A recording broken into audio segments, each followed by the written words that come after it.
Villeneuve baignait sous le soleil de juillet, le jour de la fête annuelle. La place vibrait, guirlandes colorées dansant au vent, rires d'enfants éclatant partout. L'odeur de barbe à papa et de crêpes chaudes flottait dans l'air. On aurait dit une carte postale, une image parfaite de la joie simple. Mais derrière les sourires, une tension invisible couvait. La musique de l'orchestre tentait de masquer les silences. Les vieux, assis sur les bancs, observaient la foule, porteurs de souvenirs plus longs que les rues du village. Chaque famille avait son histoire, chaque histoire ses ombres. Aujourd'hui, ces ombres semblaient s'étirer, prêtes à ressurgir. Le maire, Monsieur Dubois, serrait des mains, souriait, espérant une trêve. Pourtant, l'air était lourd, pas seulement à cause de la chaleur. Une attente, une appréhension planait. Les habitants échangeaient des banalités, mais leurs regards se croisaient avec une intensité étrange. Les conversations s'arrêtaient, puis reprenaient, un peu trop fort, un peu trop joyeusement. C'était la fête de Villeneuve, où chacun jouait un rôle bien appris. Le vin et les rires coulaient, mais sonnaient parfois faux. Les jeunes tentaient d'ignorer les vieilles querelles qui empoisonnaient l'atmosphère.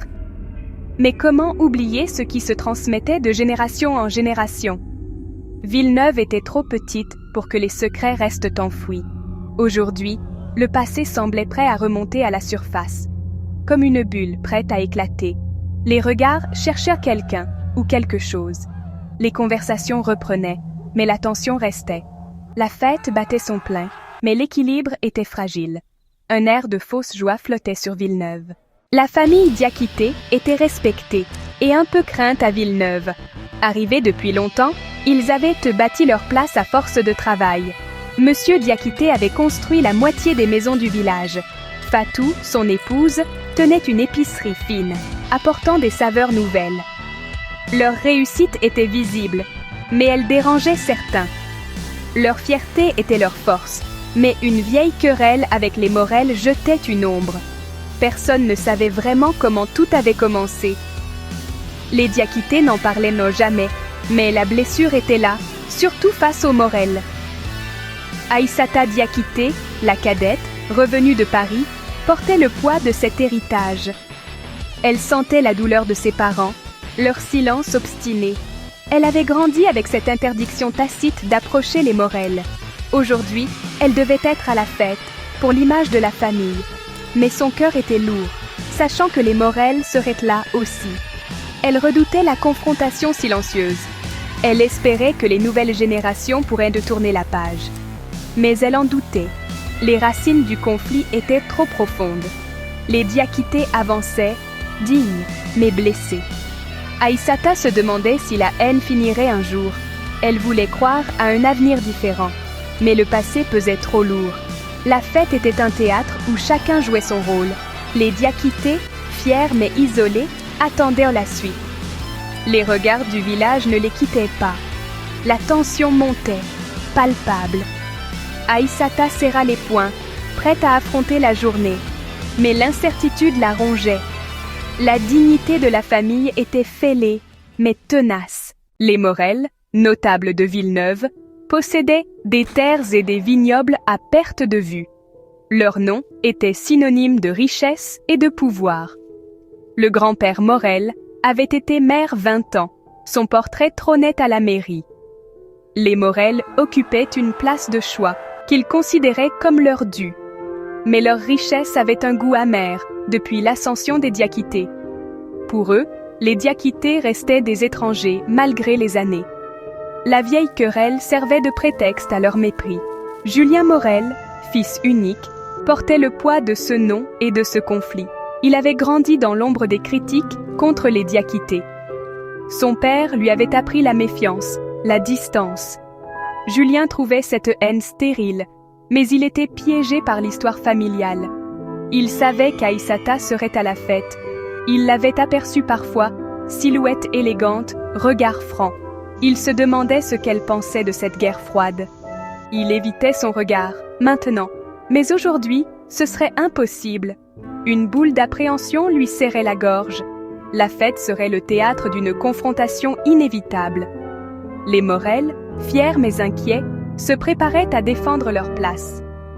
Julien, partagé entre loyauté et curiosité, sentait le poids du passé.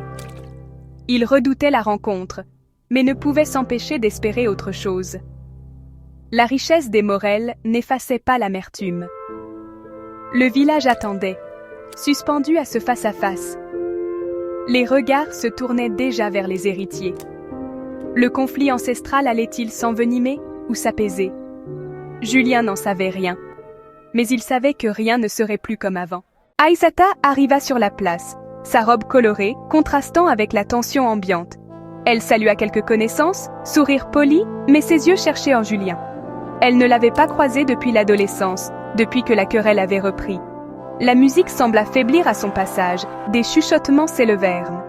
L'arrivée d'une diakité restait un événement, surtout quand les Morel étaient attendus. Aïssata ignora les regards, rejoignit ses parents près du stand de tir. Elle sentit leur anxiété, leur vigilance. Elle leur prit le bras, geste de soutien, pour se rassurer elle-même. Elle tenta de profiter de l'ambiance festive, mais l'ombre des Morel planait. Elle pensa à Julien, se demandant s'il était devenu comme son père ou s'il avait changé. Elle espérait qu'il avait su se forger sa propre opinion, mais trop d'années de silence et de rancœur séparaient leur famille. Elle prit une grande inspiration, déterminée à affronter la journée. La fête ne faisait que commencer, mais l'incertitude était partout. Les regards du village pesaient sur elle. Aïssata savait que chaque geste serait observé. Elle se força à sourire, à jouer le jeu. Mais au fond, elle rêvait de briser le cercle, de changer l'histoire. Pour l'instant, elle avançait, droite, fière. Mais le doute ne la quittait pas. Un souffle d'incertitude flottait sur la place. La journée promettait d'être longue, et peut-être décisive. Julien Morel entra sur la place, accompagné de ses parents, imposant le silence. Les regards convergèrent vers les Morel, puis vers les diakités. Le spectacle tant attendu pouvait commencer. Julien sentit le poids de l'attention, chercha Aïssata du regard. Il la vit, droite, près de ses parents, plus belle et assurée que dans ses souvenirs. Un instant, il oublia la foule, la haine, ne vit qu'elle. Leurs regards se croisèrent, brefs mais intenses, comme un éclair dans l'orage. Pas un mot, juste ce contact visuel qui sembla durer une éternité. Aïssata soutint son regard. Il eut de la surprise, peut-être de l'intérêt. Puis le contact fut rompu, chacun détourna les yeux, le cœur battant. Le silence devint assourdissant, même la musique semblait s'être tue. Les parents Morel et diakités se figèrent, visage fermé. La tension était à son comble, palpable, électrique. Aïssata sentit le bras de sa mère se crisper. Julien entendit son père soupirer. Le message était clair. La trêve était terminée avant même d'avoir commencé. Les vieilles blessures saignaient à nouveau. Le village observait, avide de drame. Les héritiers venaient d'ouvrir un nouveau chapitre. Mais lequel? Julien sentit naître une étrange curiosité. Aïssata, une lueur d'espoir. Leur famille restait figée, prisonnière du passé. Mais quelque chose avait changé. Un simple regard avait tout bouleversé. La fête reprit, mais rien n'était plus pareil. Le silence parlait plus fort que les mots. L'histoire s'écrivait sous les yeux de Villeneuve. Et personne ne savait comment elle finirait. Les murmures reprirent, plus insistants, plus excités. Le croisement des héritiers confirmait que la haine était toujours vivace.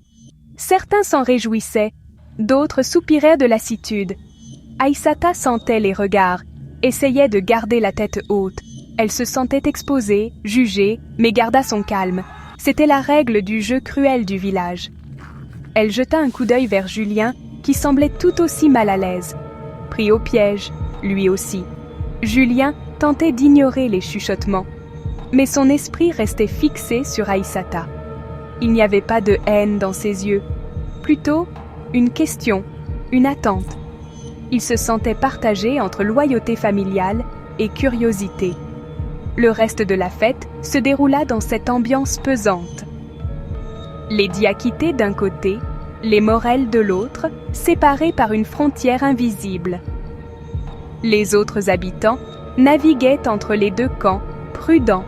Personne n'osait aborder le sujet, mais il était dans tous les esprits. Le poids du passé étouffait la joie, empoisonnait l'atmosphère. Villeneuve retenait son souffle. Les héritiers étaient devenus le centre de toutes les attentions. Mais aucun ne savait comment briser le cercle. La fête touchait à sa fin, mais la tension restait. Les familles rentreraient chez elles, le cœur lourd. Le passé n'avait pas dit son dernier mot. Le village restait divisé, prisonnier de ses rancœurs. Mais une faille s'était ouverte. Et peut-être, un jour, quelqu'un oserait s'y engouffrer. La fête s'acheva, les lampions s'éteignirent, les familles rentrèrent, emportant le souvenir de cette tension. Aïssata et Julien ne s'étaient pas plus regardés, mais chacun savait que l'autre était là. Un silence lourd de sens s'était installé. Le conflit ancestral avait pris un nouveau visage, celui du doute. Dans les jours suivants, Villeneuve ne parla que de ce regard échangé. Les anciens y virent la preuve que rien ne changerait jamais. Les jeunes, eux, se demandaient s'il était possible de briser le cycle. Un secret semblait flotter entre les deux familles, anciens, bien gardés. Personne ne connaissait la véritable histoire, seulement des rumeurs. Quelque chose de grave s'était passé, nourrissant la rancune. Mais quel était ce secret? Pourquoi personne n'osait en parler? Aïssata et Julien y pensaient souvent, chacun de leur côté. Ce regard avait semé une graine de doute, de curiosité, peut-être d'espoir. Et si la vérité était différente? Si le passé n'était pas aussi simple? L'avenir de Villeneuve semblait suspendu à cette question, à ce secret qui demandait à être révélé. Mais qui aurait le courage de briser le silence? L'histoire ne faisait que commencer. Ou peut-être, enfin, s'approchait-elle de sa fin? Le village attendait, entre peur et espoir.